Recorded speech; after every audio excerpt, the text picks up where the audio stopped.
All right. Hey, everyone. It is 2:28 on Monday, April 22nd, and I have 16 minutes, more or less, between now and the end of the day. So we're going to see how this goes. There'll probably be a bell, and there might be a couple of people where I just tell them to shh as I get through this. This was definitely like actually, this was better than 31, which was like a 20 jelly bean problem. It's like a 15 jelly bean problem, but we still have some jelly beans to get through here. As you can see, I have to keep my jelly beans up. So we're talking about Cicero. He is in this section, where 10 to 16 was really in defense of Caelius. This is very much him attacking Clodia, and he's doing it, and it feels very short for us, but you have to remember that in actuality, reading this would have taken, what, 5 minutes? I mean, like, it seems like it's taking forever, but the speech wouldn't have taken forever for them. And in fact, if we were reading it in English or listening to it in English, it wouldn't have taken as long. All right, so he's like, I'm going to speak no more unless it's about this crime. Okay, and here we go. But and he's now addressing someone specifically. This is hold on, Gnaeus Domitius Calvinus. So the name here, even though it's CN stands, it often is a G, which is weird. So this is let me make sure I spell this right. Gnaeus Domitius Calvinus. All right, so this guy, Gnaeus Domitius Calvinus, is the president of the court. So we would call him the chief judge. And Cicero is going to address him directly. All right, so Gnaeus Domitius Calvinus is this guy, the chief judge of the court. Let me bring up another thing. But intelligos, look at the S, you understand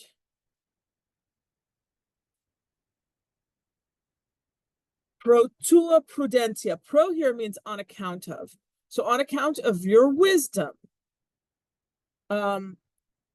outstanding, we could just call him, what do we just call him? Domitius. Okay. But you understand on account,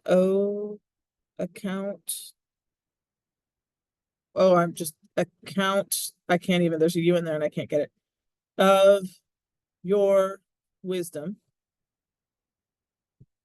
I want to call it most wise, but it's not actually wise.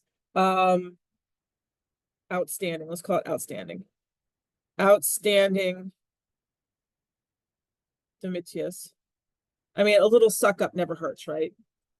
So, but you understand, pro tua, on account of your wisdom, prudentia, outstanding Domitia, that, okay, so we're entering an indirect statement that this affair is with this one only for us. All right. Haec solis in the feminine. So which feminine thing are we talking about? We're talking about Clodia. So you understand that this affair is for us with this one only. So that this, we could even say situation might be better. Situation is with that one only for us. All right, so basically the only thing that concerns us right now is this feminine singular thing. This is Clodia, okay? Why? Right, now we have a relative pronoun, who. Now remember, the two charges that were being brought against Caelius on Clodia's behalf, or that involved Clodia, were A, that he tried to poison her, and that B, he took money from her in order to bribe officials. All right, so those are the two accusations that are being brought against Caelius that involve Clodia. So that's what he's talking about.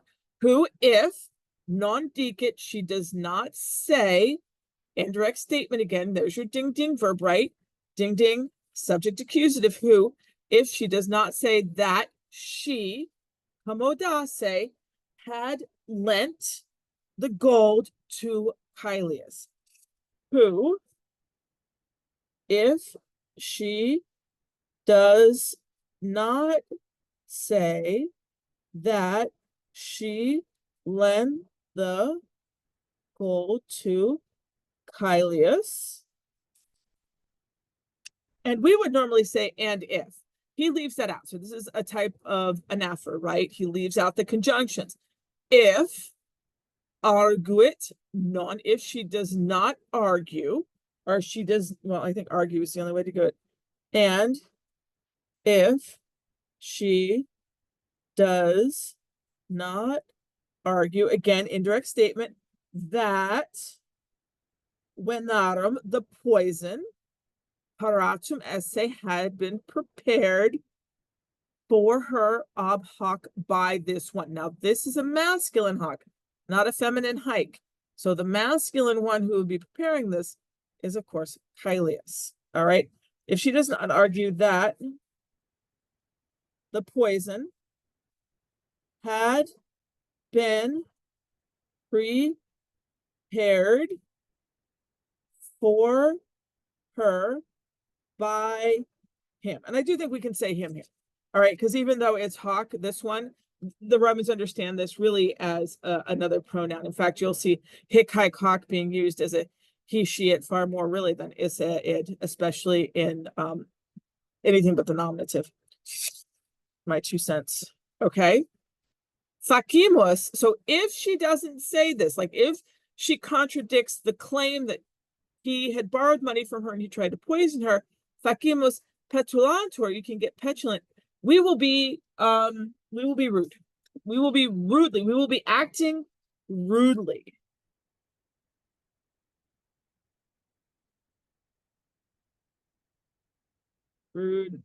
Rudely, something like that. I don't know. You guys can figure out. We will be acting rudely if, look at all these C's. If, there's another if in here, I think. I can't find it. Okay. This is giving us anaphora, okay, the repetition of that single word. If this happens, it also gives us this idea of a conditional clause. Like, if she says it, if it's possible, he's creating doubt. He's sowing these seeds of mistrust in his vocabulary and the way he's addressing the audience, so they don't believe anything that Claudia, or more importantly, her brother Claudius, has to say.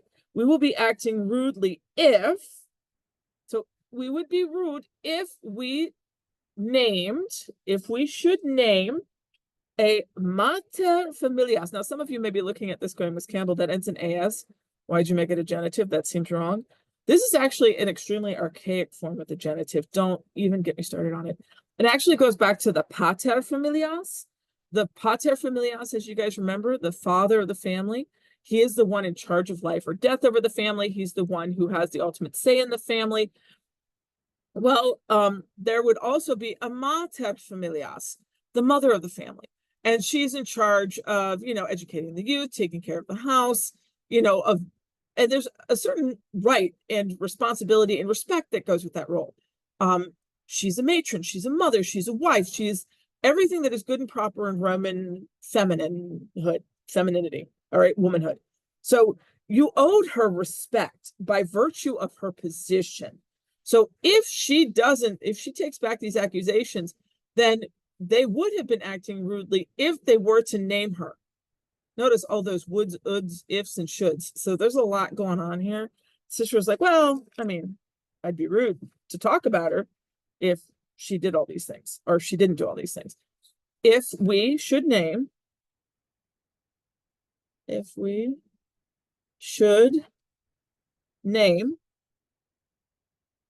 the mother of the family,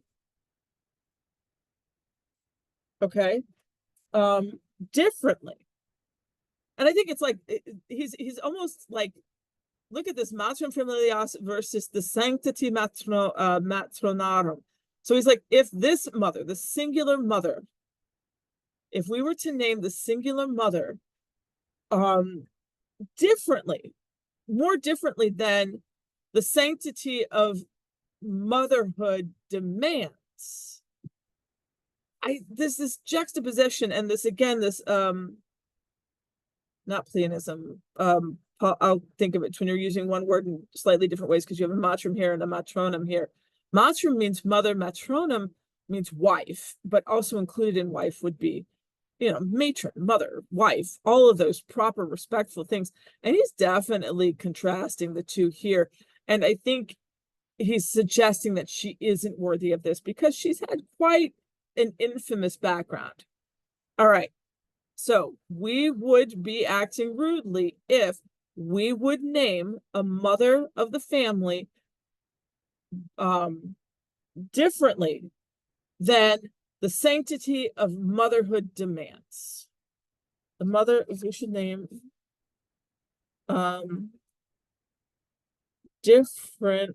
differently than the sanctity, than the sanctity of matronness, of wife, of proper, all things in proper, of matronness. I'm trying to think, there's got to be a better way to say this, than of womanhood, than of wife. Oh my goodness. Let's just say matroness, because there's got to be a better way to do this. Matroness. I don't even know if that's a word, but that's what he means. Okay. So then the sanctity of all things that are good and proper with women who are mothers and wives. And that was a very respected role, right? You honored them. So if we were to name this mother of the family differently than the purity of matroness demands.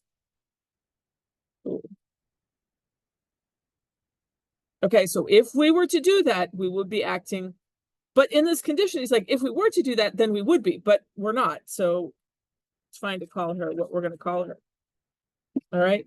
Sin here means, but if, iste muliere remota, you have this nice little ablative, with that woman having been removed. Look at the ista. Again, the pejorative. But if, with that woman having been removed, okay? Nec crimen ulmen, nec opes, neither any accusation nor hope. Okay, neither nor. Neither any accusation nor hope. Okay, nor hope. Look at this ad oppugnandum caelium. This ad plus gerundive actually equals cause. Okay, so this actually acts as a purpose clause. Whoops. Purpose. All right, so ad plus gerundive here, and it's a very military or militaristic style of purpose. I think it's like it's an attack. No hope for the attacking of Caelius, or for the oppugnandum, again, for the, I think attacking, yeah. For the attack on Caelius. Okay, where are we? Okay, reliquitor remains for us.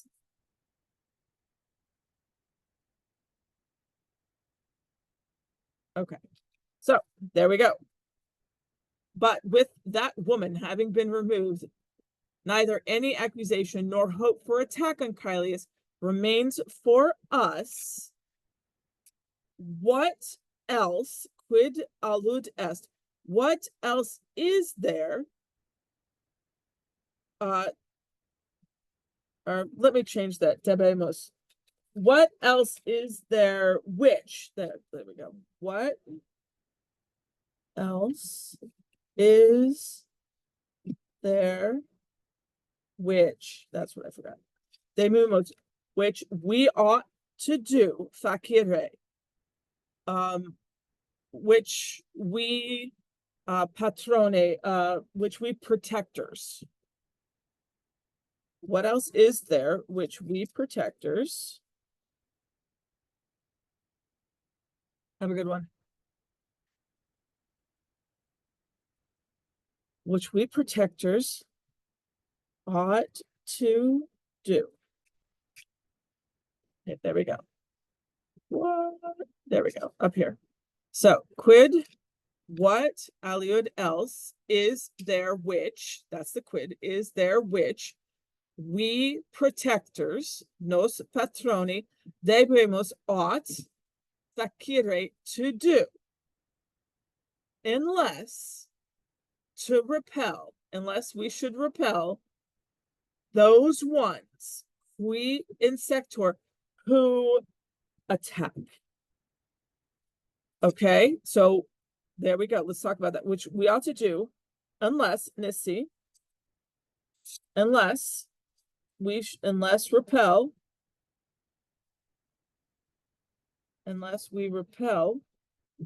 push back eos, those ones who insecta, who attack. All right, I'm gonna put this up here. All right, what else is there? Wait, what else, aliud, is there which we fathers, we protectors, debemos ought to do, unless we should repel eos, those ones who attack. So he set this whole thing up. Oh, there's the bell. We're gonna ignore the bell. All right. So he set this whole thing up. It's a giant conditional clause that basically is saying, well, if she doesn't come out and say it, then really we just need to let him off because there's no proof for anything. All right. We as protectors of the truth have to protect Caelius. And one of the things that Cicero is very good at is giving you, and I forget, I got to look up the name of it, is like this impossible choice. It's like, well, either she's wrong or we're right. So listen to that. She's wrong or we're right. It sounds like you have two choices, but really they're both the same choice, and they're both the choice that Cicero wants. And he very skillfully leads everyone in this circuitous argument, and he talks so much until you're finally like, wait, what are we even talking about? Of course I agree with you. Caelius is great and Clodia is bad. All right? All right, now we're down here. Quod et, which is really, oh no, I'm almost out of sticky notes. How am I almost out of sticky notes? This is not good. Hold on. Okay. Et id, and quidem indeed, and indeed feciremus. I would take it, or I would make it more vehemently, more energetically. And indeed, I would Sekiram, I would I would act more. This is a really cool comparative nuggets. See the IUS, there's a comparative. More vehemently. I would make almost like a more vehement argument. I would be more forceful. I would make it, understood his argument, more, let's say forceful. I like that. Forceful. Except that, and this C means unless, but here I think we could say except that.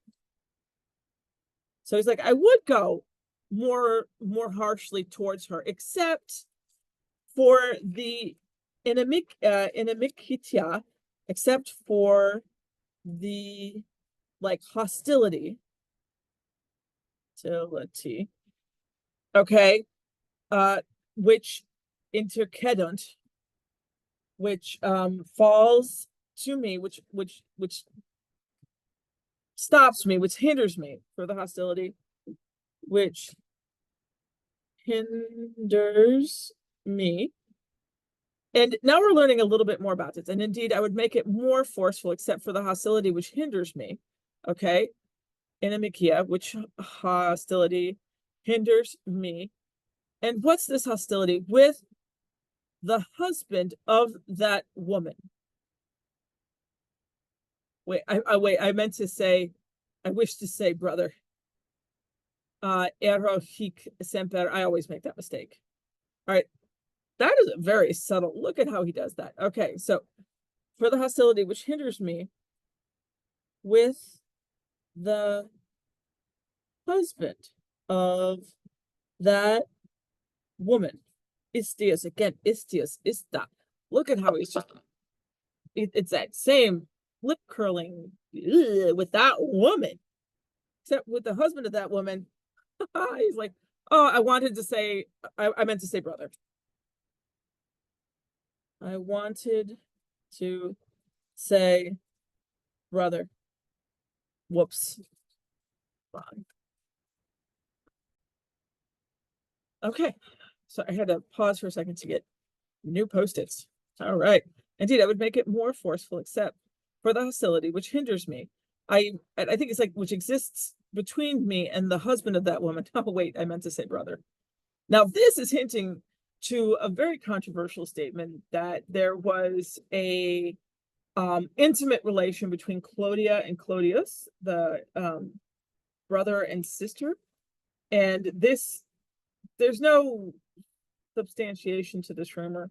And heck, for all I know, Cicero is the one that planted the rumor that these two were having an affair. And of course, he did it because there was quite possibly, like, you know, the top 10 most scandalous things that could have happened in Rome, you know, an incestuous relationship between brother and sister would have been just like today, unthinkable, absolutely unthinkable. For all that you think that the Romans were, you know, a little bit wild and free and all this other stuff, they were not. That was no go. You did not go there. All right. So for Cicero to bring that up in court, and especially like that, he certainly sent a few people just tittering, and a couple of old men probably were like, no, he didn't. And there's Cicero going, oh, yes, I did. Okay. Now I will go modestly, nor will I proceed more longly, more lengthily. Lengthily is really a good word. Now I will go modestly, gently, nor progediar will I proceed more, again, a comparative, more lengthily, no idea how to spell that, than what my fides, like what my belief in my argument, like my trust and causa ipsa and the cause itself. And you have to go to the next line here. Hold on. You have to go up here. Coget. Drive or compel. Go down here. Me. Okay. So what is he saying? All right. Now, nunc, agam, I will go gently, nor will I proceed more lengthily than my trust and the cause itself, cogitor, drive me to do. Okay. The mea fides is him saying, my faithfulness to my client. Like, I will not take this any further than is needed to release my client.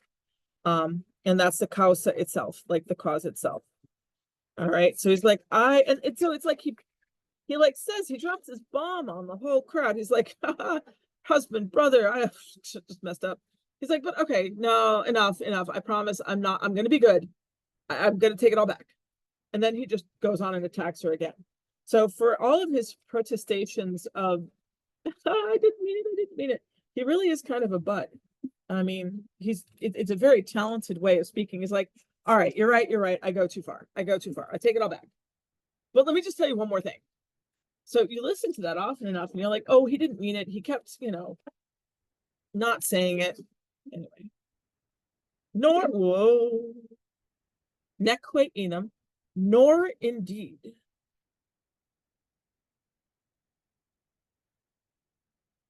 Ay, caramba. Nor indeed. Putawit enum. Did I ever think, enum unquam, nor indeed did I ever think that mulebros inimicinus, womanly hostilities would be driven to me. Nor indeed did I ever think that womanly hostilities would be gerenda, can mean to wage. It can mean it literally can be to wear, but they waged. So geron is also the same verb, or gero, gerere, it's the same verb they use to wage war. Would be like, when I say driven, would be waged to me, would be like it's a type of attack. Would be waged. Hold on, waged. Is there a D in there? Waged by me. Okay. Moreover, or especially, sorry, price seroton, especially with her,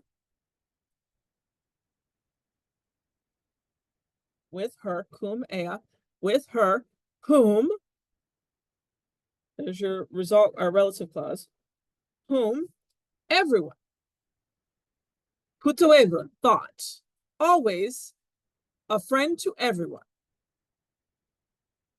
whom everyone thought, oh God,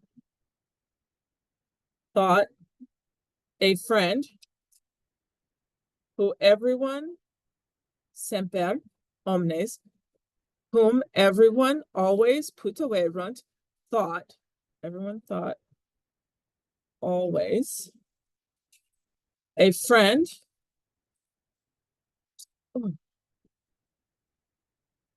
a friend of everyone, rather than, potius quam means rather than, that's actually just a good one to remember, rather than an enemy of anyone.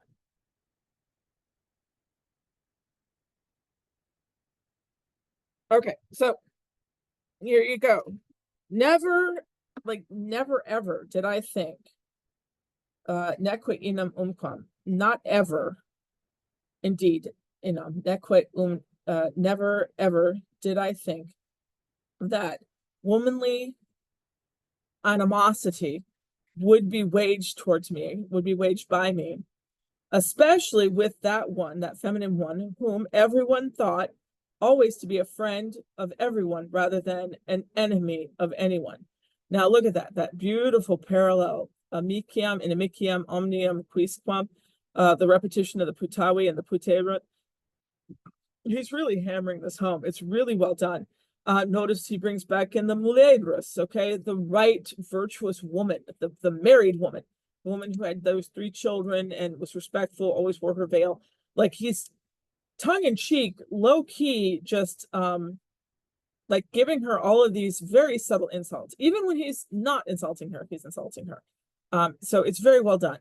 Especially when he was like, okay, you know what, maybe I took things a step too far when I said she slept with a brother. All right, I'm sorry. I know she's a good girl. I know. See, everyone thought she was a friend. No one thought she was an enemy. But at the same time, just by saying it, he's introducing the thought that maybe she was an enemy of everyone. Okay. So he's like, well, she was never an enemy. Well, just by saying that word enemy, suddenly it's in your head, and now you're thinking, oh wait, maybe she's inimicia. What is this inimicitias? You see, again, we have a lot of this repetition of vocab, and all of it is very negative and pejorative. All right, so think about that as we go through this. All right, there's 32 for you. Woo!